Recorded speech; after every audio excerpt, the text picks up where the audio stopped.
قرآن پاک نے 100 سے زیادہ مرتبہ صبر کا تذکرہ فرمایا ہے۔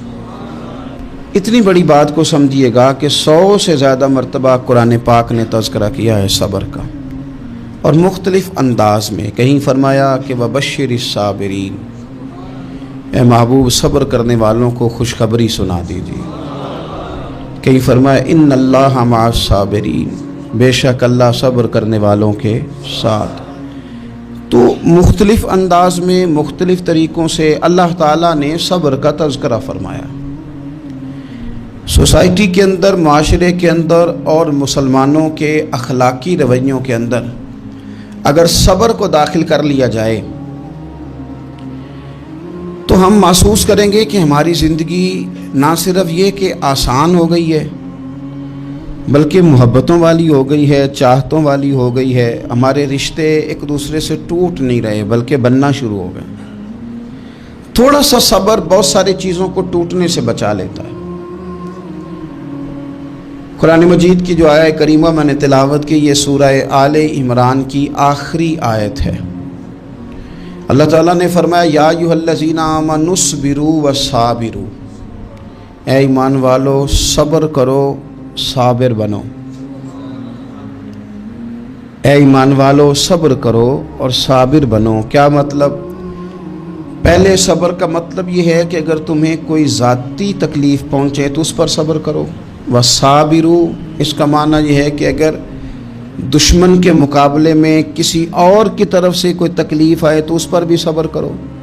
پھر فرمایا ورابطوا، اور ہمیشہ کمر بستہ رہو، اسلامی سرحدوں کے پہرے دار رہو۔ واتقوا اللہ، اللہ سے ڈرتے رہو۔ لعلکم تفلحون، اس امید پر کہ اللہ تمہیں کامیابی عطا فرما دے، تم فلاح پا جاؤ۔ یا ایھا الذین آمنوا اصبروا وصابروا، اے ایمان والو صبر کرو اور صابر بنو۔ صبر کرو، صابر رہو، یعنی جو ذاتی تکلیف آئے اس پر بھی صبر کرو۔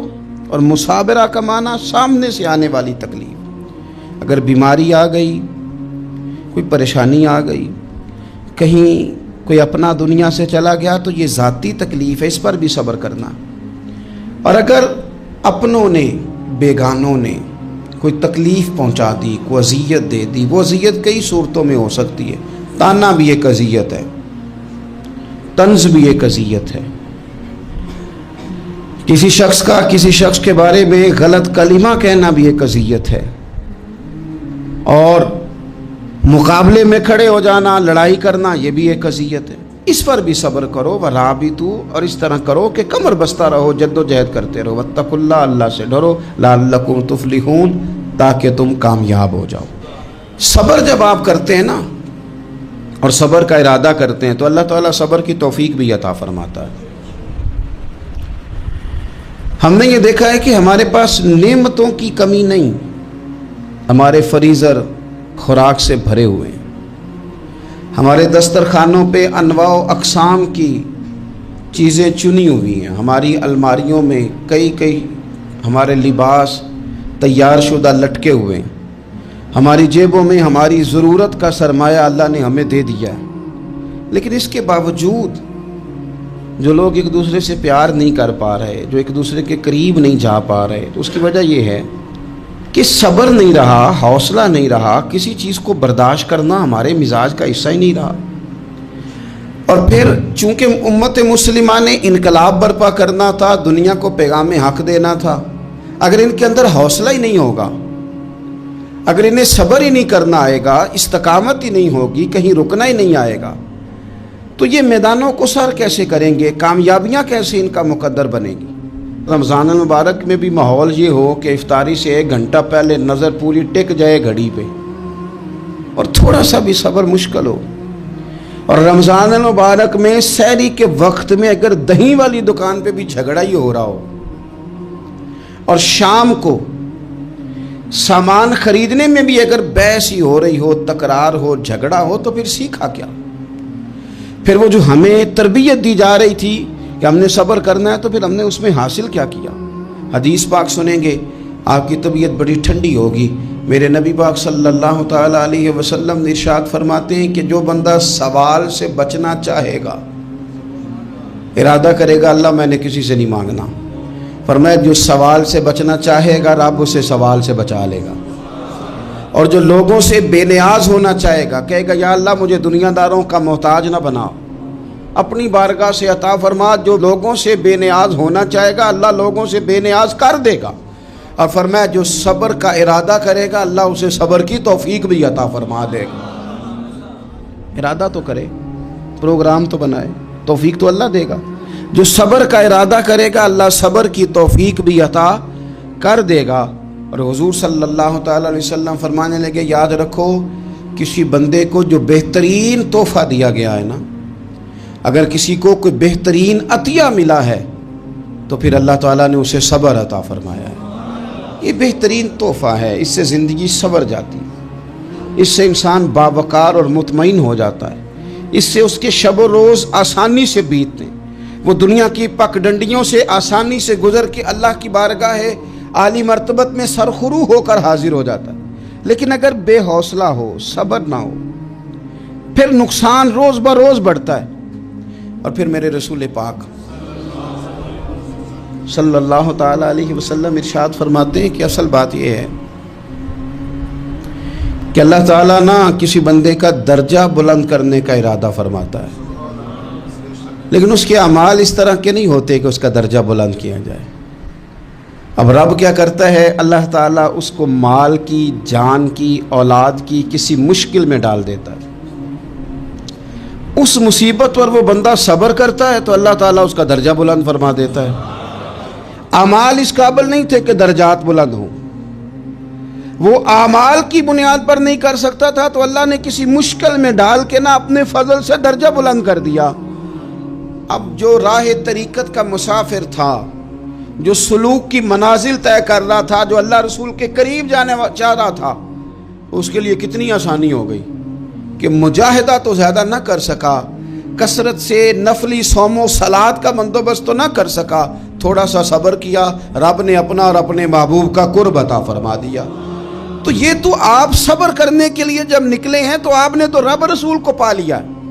یہ صبر تو وہ والا سفر ہے جس کی جو منزل ہے وہ اللہ رسول کا قرب ہے.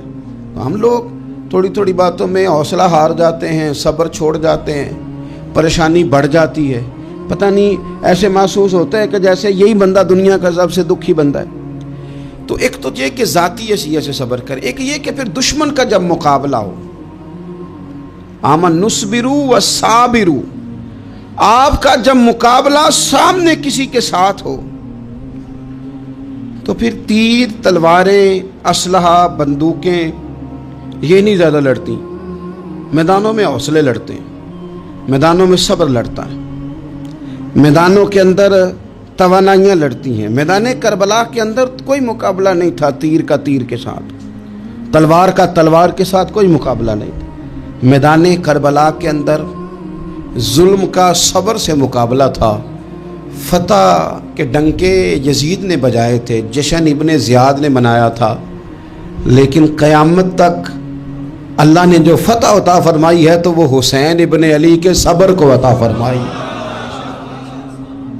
وہ سیدنا امام علی مقام کے صبر کو ملی. عزیز بھائی، صبر ہی ہمیشہ فاتح ہوتا ہے، صبر ہی جیتا کرتا ہے، صبر ہی کامیابیاں دیتا ہے. نتیجے صبر کے نکلتے ہیں، صبر کے، حوصلے کے نتیجے ہوتے ہیں. ہماری جلد بازی ہمیں شکست خوردہ کر دے گی، ہمارا حوصلہ نہ ہونا ہمیں ہرا دے گا. ہم کمزور پڑ جائیں گے اگر ہم بے حوصلہ ہو جائیں گے. سنو، میرے نبی پاک علیہ السلام نے تربیت کی. حضور اپنی امت کو درس دیتے ہیں. حضور فرماتے ہیں پہلے تو کوشش نہ کرو کہ تمہاری دشمن سے لڑائی ہو، اس چکر میں ہی نہ پڑو کہ لڑائی ہو. مسلمان امن والے ہیں، یہ پرامن لوگ ہیں، یہ امن پسند ہیں، یہ داعیے امن ہیں، یہ معاشرے میں مومن ہونا امن کی علامت ہے.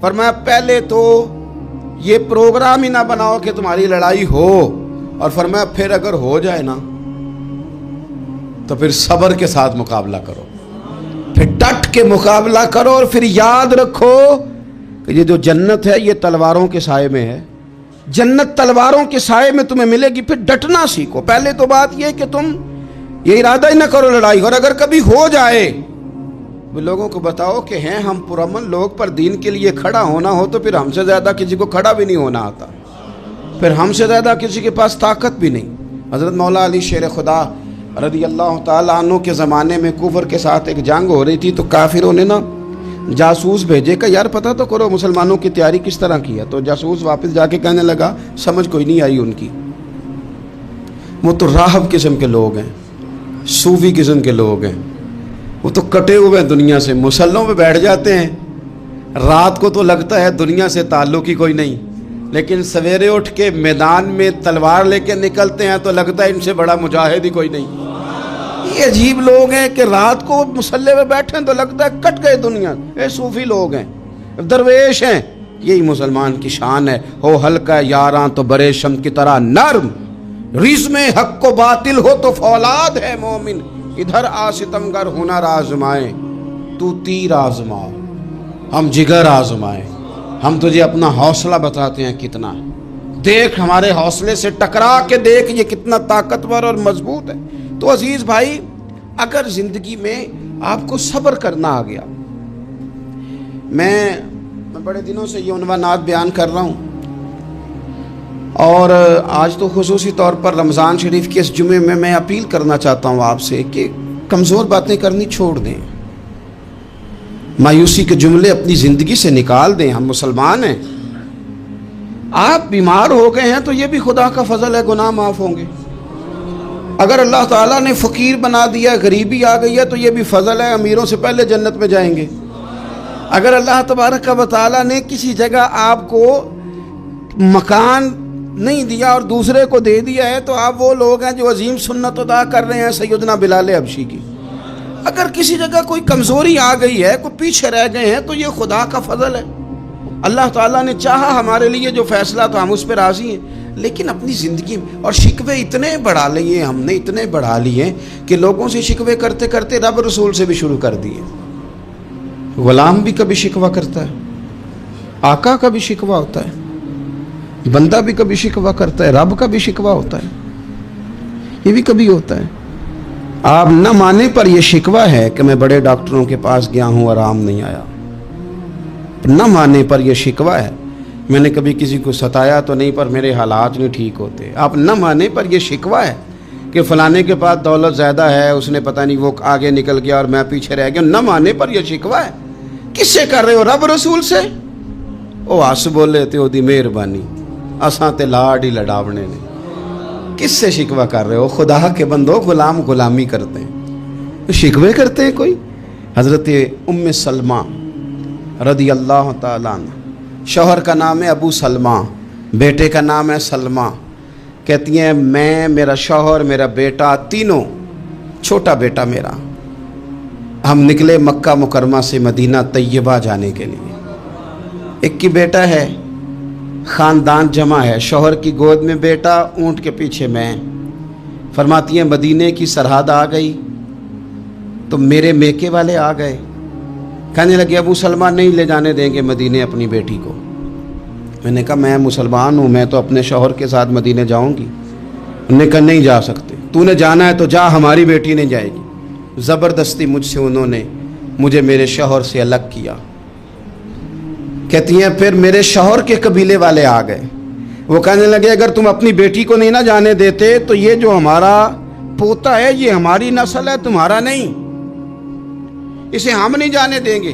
وہ بچہ اپنی طرف کھینچتے تھے، میں اپنی طرف کھینچتی تھی، مدینے کی سرحد پہ۔ یہ جھگڑا زمین کے لیے نہیں ہو رہا، مکان کے لیے نہیں ہو رہا، حضور کے مدینے جانے کے لیے ہو رہا، حضور کے مدینے جانے کے لیے ہو رہا، مدینے جانے کے لیے ہو رہا۔ لنگ کئی مہینے تے برس گئے تے تیری دید نو دیدے ہی ترس گئے۔ انہوں نے بچہ کھینچا، میں نے اپنی طرف کھینچا، میرے بچے کا بازو اتر گیا۔ فرماتی ہیں میرے شوہر مدینے چلے گئے، بیٹا میرا میرے سسرال والے لے گئے، مجھے میکے والے لے گئے۔ آج بھی کچھ سیانے بندے کہتے ہیں اس کو نکال دو اور بچے چھین لو۔ ان کا بھی خیال تھا کہ بیٹا لے جائیں گے نا تو ابو سلمہ بھی مدینے سے واپس آ جائے گا، یہ بھی واپس آ جائے گی۔ او یار، اتنا بڑا بھی ظالم کوئی نہیں ہوگا جو ماں باپ سے بچے جدا کرے۔ فرماتی ہیں کہ وہ لے گئے چھین کے،